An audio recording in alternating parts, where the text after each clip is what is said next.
Hey folks, JR back for another episode of Echoes of Shannon Street Case File. This is going to be a short story entitled Living Room Review.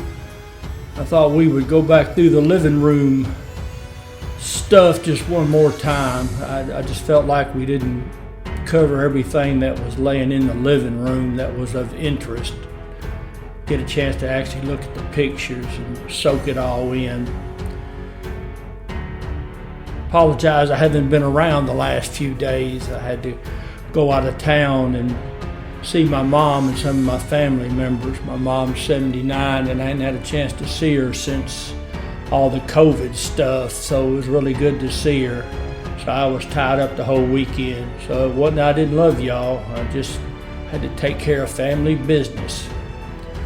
Anyways, we'll go on and jump into this. But folks, don't forget, if you get a chance, hit that subscribe button.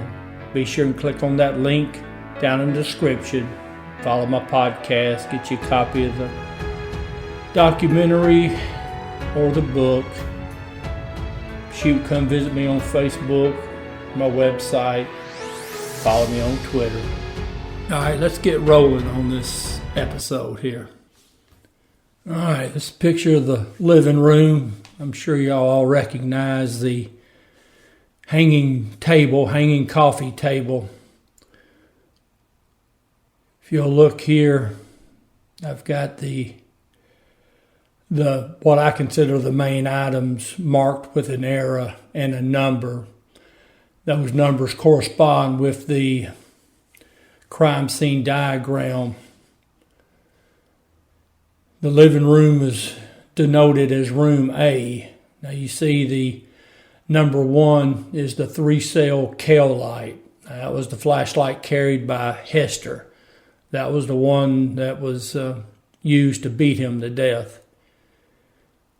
The number 2 item you see marked with an arrow, that's going to be what's called a survey level, which I'll have to take their word for it because I have no idea what they even look like. So that's what they've identified it as, and that's what I'm going with.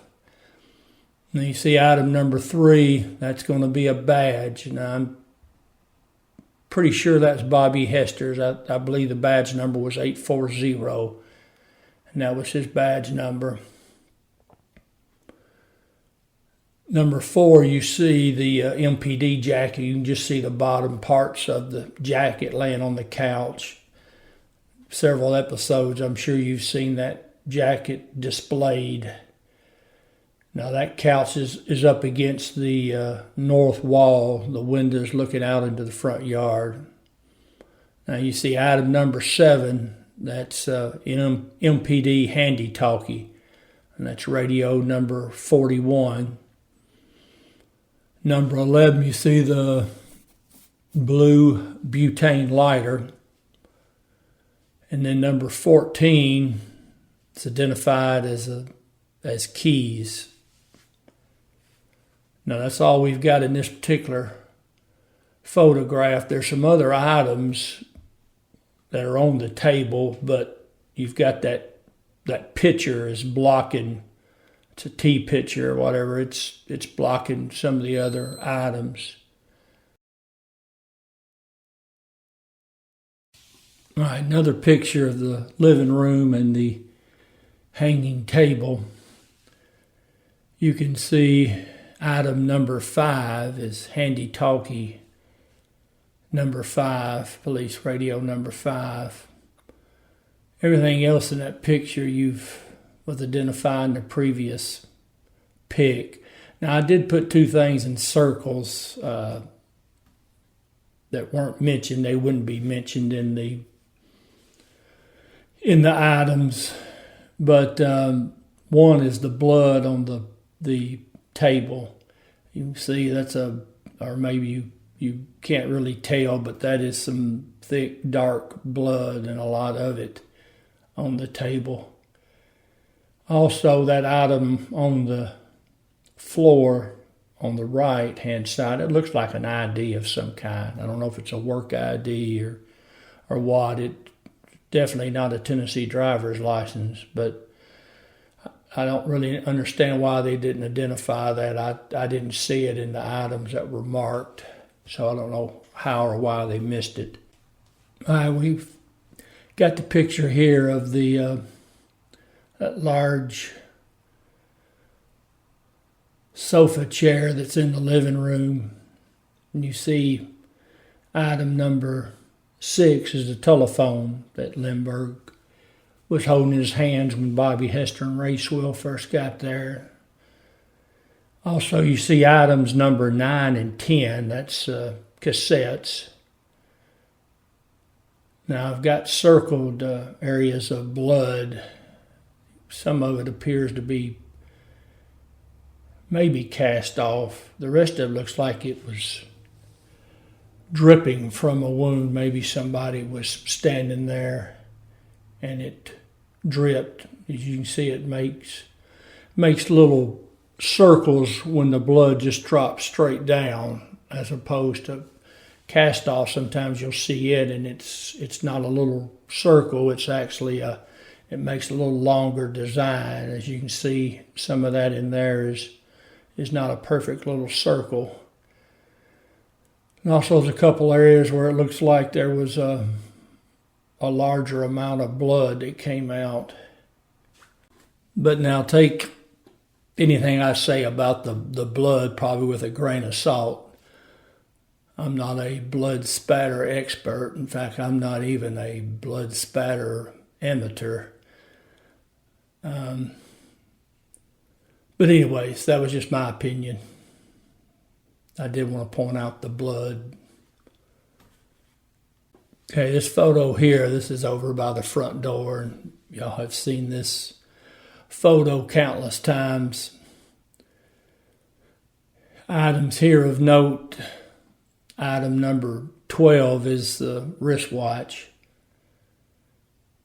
Don't know whose wristwatch, if it was Bobby Hester's. Also, you see item number 17, that's part of a shirt pocket. Now, the other item they talk about is the pin or pendant that was on one of the uniforms that they found. I cannot see it in the picture. I've looked at all 3 of the pictures. Of course, you try to enlarge it to get a better look, and all it does is distort it. Now, there is one item that is close to the watch that's silver in appearance, but it looks too big. But I mean, that could have been it. But anyways, it is in that picture somewhere, folks. I just don't see it, but it's there. And it would be very small item, so it's not necessarily a surprise that I don't see it. If one of y'all do, be sure and let me know in the comments so I could become a better man, and also I can put it in the next episode and highlight it. Okay, that's the couch by the north windows, north wall of the living room. That's Ray Swill's jacket, his leather coat. May be hard to tell, but it has a lot of blood on it. And that's item number 4. Now, item number 7, that's the handy-talkie that we discussed in a prior picture. And you can see, I don't know if I've ever pointed this out, but the curtains there, if you can see, some of them appear to have black soot on them or darkened. Well, that's where they caught on fire when they were firing the tear gas into the house. All right, folks, that's going to wrap up this short story. I did want to go back over these items, and I kept thinking I had maybe went through it too quick. But I hope you enjoyed it. I know I did. I will have another episode 61 will be out tonight. I can promise you I've got it put together, just got to throw a little sound with it. Folks, I appreciate you. Do apologize again for being absent for so many days. And as always, I'll see you down the road.